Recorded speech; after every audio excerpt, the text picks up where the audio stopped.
মাত্র এই কটা টাকার জন্য তুমি আমায় বেচে দিলে? আমি তো তোমাকে বিশ্বাস করে ঘরের অমতে তোমার সাথে পালিয়ে এলাম, শুধুমাত্র তোমাকে ভালোবেসে, তোমাকে বিশ্বাস করে।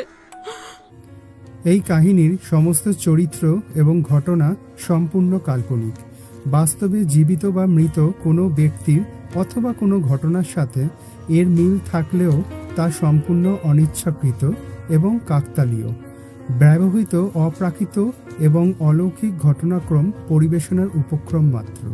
কুসংস্কারে বিশ্বাস করবেন না, কুসংস্কার ছড়াবেন না।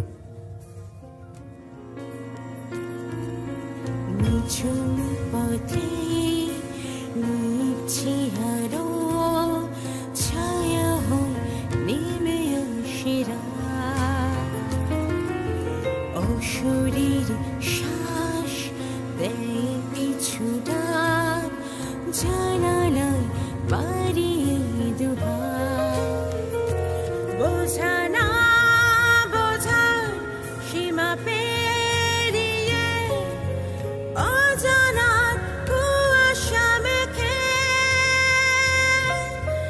না বলা কাহিনী শোনাতে।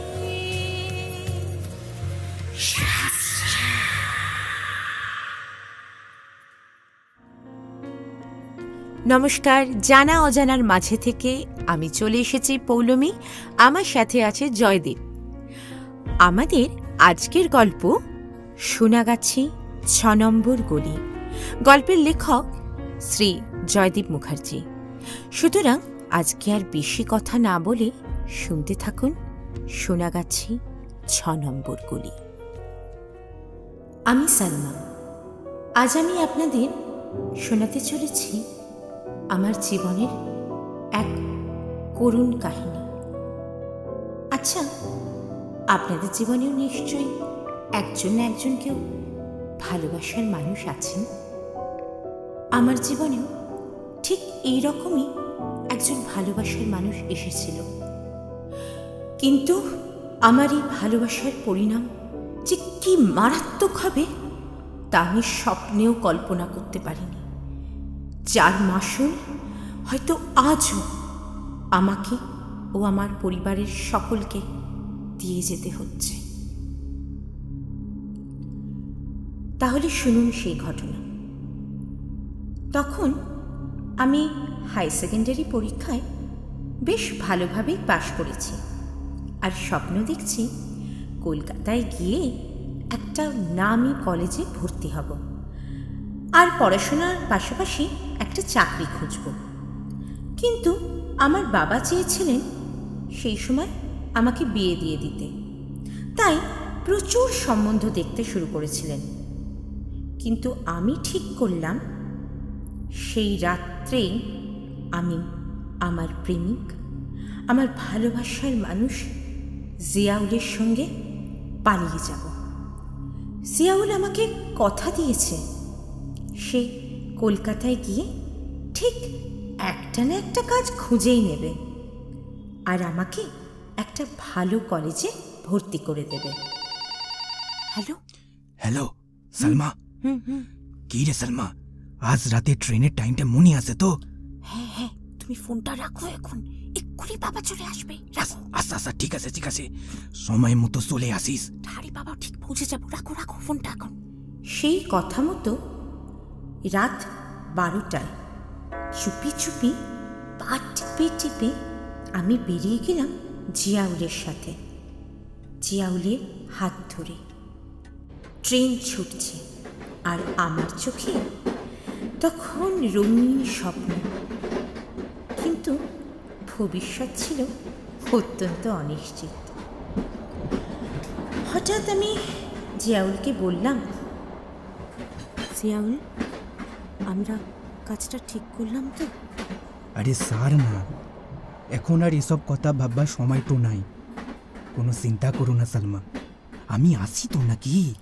পরদিন ঠিক সকাল 8টায় আমরা কলকাতায় পৌঁছলাম, এবং জিয়াউল আমাকে নিয়ে একটা অদ্ভুত জায়গায় উঠল।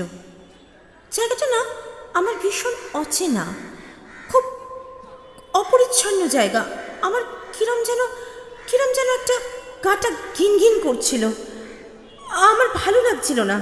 আমি তো জিয়াউলকে বলে উঠলাম, তুমি আমাকে কোথায় নিয়ে এলে? স্যাঁতস্যাঁতে জায়গা, ইস আমার গা ঘিন ঘিন করছে। কোথায় এটা? ছি, ইস। আরে কে রে জিয়াউল? আরে হ্যাঁ, নতুন সিরিয়াল নাকি রে? নতুন সিরিয়াল দেখি দেখি দেখি, ডানা কাটা পরিটা নিয়ে এলি কেমন দেখি। কোথায় নিয়ে এলে তুমি আমায়? কোথায় নিয়ে এলে তুমি জিয়াউল আমায়? আমি তো তোমাকে বিশ্বাস করেছিলাম। কোথায় নিয়ে এলে তুমি আমায়? নিয়ে চলো আমাকে এখান থেকে, আমি থাকতে চাই না, আমি বাড়ি যাব। নিয়ে চলো আমায়। আরে সাবাস সাবাস জিয়াউল, আরে এ তো দারুণ মাল এনেছিস রে। দারুণ মাল। মাত্র এই কটা টাকার জন্য তুমি আমায় বেচে দিলে? আমি তো তোমাকে বিশ্বাস করে ঘরের অমতে তোমার সাথে পালিয়ে এলাম, শুধুমাত্র তোমাকে ভালোবেসে, তোমাকে বিশ্বাস করে। আমি আমি আমি এক্ষুনি বাড়িতে ফোন করছি, দাঁড়াও, আমি সব বলে দেবো। আমি এখান থেকে পালাবোই, আমি থাকবো না। আমি ফোন করছি, এই ফোন বার করবো। ফোনটা কোথায়? ফোনটা এই বলে আমি যেই ফোনটা বার করতে গেলাম, অমনি হেমা মাসি ঠাস ঠাস করে আমার গালে দুটো কষিয়ে চড় মারল আর বলল, শোন, এই লালকুটিতে না ঢোকার রাস্তা আছে রে, বেরোনার রাস্তা নেই। আরে আমি তোর মাসি আছি, মাসি। কিরে তুই বুঝছিস কিনা বল।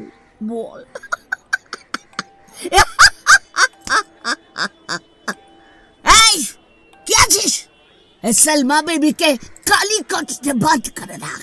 अरे चिड़िया तो सही थे तरपाचे। एक दिन में सब दल निकाल लेंगे। আমাকে কালকুঠিতে নিয়ে যাওয়া হচ্ছিল। টেনে হিচড়োতে আমার শরীরে আর কোনো শক্তি ছিল না। মন সে তো তখন ভেঙে দুমড়ে মুচড়ে শেষ হয়ে গেছে। তারা নিয়ে গিয়ে দুম করে দরজাটা বন্ধ করে দিল। সেই ঘরটার মধ্যে অন্ধকার, শুধু অন্ধকার, শুধু ছোট্ট একটা ঘুলঘুলি। সেখান দিয়ে দূর থেকে যেন একটা গান ভেসে আসছে। सावन आए तुम ना आए, तुम बिन तरसे मोरा जिया, सजना बरस है क्यों अखियाँ, सजना बरस है क्यों अखियाँ। হেমা মাসি একজনকে নির্দেশ দিল, এই শোন, सलमा के ना आज खूब सजाबी आज राते। क्लाइंटेर का जो मोटा रकम में बेचबो রেখে। আমি জানলার বাইরে থেকে শুনতে পেলাম একটা বাচ্চা মেয়ের গলা। কেউ যেন আমাকে ডাকছে। এই শুনছো গো? তোমার নাম কি গো? একবার জানলাটা একটু খোলো না। উমা, তুমি কাঁদছো? কেন গো? ওরা তোমাকে আটকে রেখেছে বলে তুমি কাঁদছ? না না, তুমি চিন্তা করো না। তুমি এখন এই 6 নম্বর গলিতে আছো গো। এটা না, এটা আমার গলি। আমি জানলাটা একটু ফাঁক করে তাকে দেখে বললাম, তুমি তুমি এখানে কি করছো?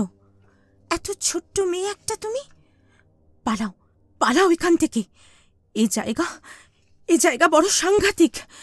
এ নরক। তুমি পালাও এখান থেকে, থেকো না এখানে। আমি তোমাকে এখান থেকে না বার করে পালাবো না গো।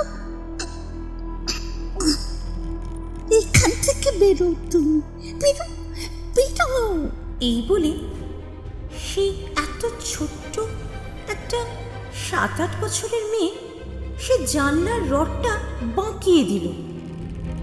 আমি তো অবাক হয়ে গেলাম। একটা ওইটুকু বাচ্চার এত শক্তি! শুধু শক্তি বললে ভুল হবে, আমি অবাক হয়ে গেলাম তার এত সাহস দেখে।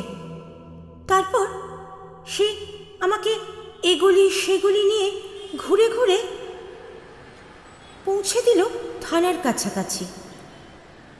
রাস্তার আলোতে আমি স্পষ্ট দেখতে পেলাম বাচ্চাটির কপালে ফুটো, নাক মুখ এবং সেই জায়গা দিয়ে রক্ত ঝরছে। সারা গায়ে হাতে পায়ে কালো কালো দাগ, যেন কেউ সিগারেট দিয়ে তাকে ছেঁকা দিয়েছে। মেয়েটি যাওয়ার সময় আমাকে বলে গেল, থানার অফিসারকে বলবে 6 নম্বর গলির আমি তোমাকে এখানে দিয়ে গেছি। আমার নাম কনক। তোমাকে এখানকার অফিসার তোমার বাড়ি পৌঁছে দেবে। আমি যাই। এই বলে সে দৌড় লাগালো। আর আমি বললাম, কোথায় গেলে তুমি কনক? শুনে যাও একটিবার। কি হলো? কোথায় গেলে? শোনো শোনো বলছি, কোথায় গেলে তুমি কনক? এদিকে শুনে যাও। কিন্তু আমি বাচ্চাটিকে আর কোথাও দেখতে পেলাম না। আমি তখন কনকের কথা মতো থানায় গিয়ে পুলিশকে সব কথা খুলে বললাম। সঙ্গে সঙ্গে ওনারা আমার বাড়িতে খবর দিলেন। আমি পুলিশের কাছে জানতে চাইলাম, কে ওই বাচ্চাটি যে আমাকে বাঁচালো, এত বড় উপকার করলো। এবং আমি তখন অফিসারকে ওই বাচ্চাটির সম্পূর্ণ বিবরণ দিলাম। পুলিশ অফিসার তার ডেস্ক থেকে একটি ফটো বার করলেন। এই 6 নম্বর গলিতে যতদিন কনকের মতো মেয়ে থাকবে না, ও কোনো মেয়ের ক্ষতি হতে দেবে না। শুধু একটাই আক্ষেপ, সেদিন যদি আমরা কনককে, যাই হোক, এটাই বলবো, ও মানুষ নয়, ও ভগবান, ও ভগবান। আমি লক্ষ্য করলাম এই কথাগুলি বলতে বলতে অফিসারের চোখ দুটি অশ্রু সজল হয়ে উঠল। উনি চোখ মুছতে মুছতে চলে গেলেন। আপনারা এতক্ষণ শুনছিলেন লেখক শ্রী জয়দেব মুখার্জির কলমে সোনাগাছি 6 নম্বর গলি। গল্পের বিভিন্ন চরিত্রে কথক আমি পৌলমী, অন্যান্য চরিত্রে রনিতাদি, বিট্টু ও জয়জিৎ। শুনতে থাকুন আরও ভালো ভালো গল্প।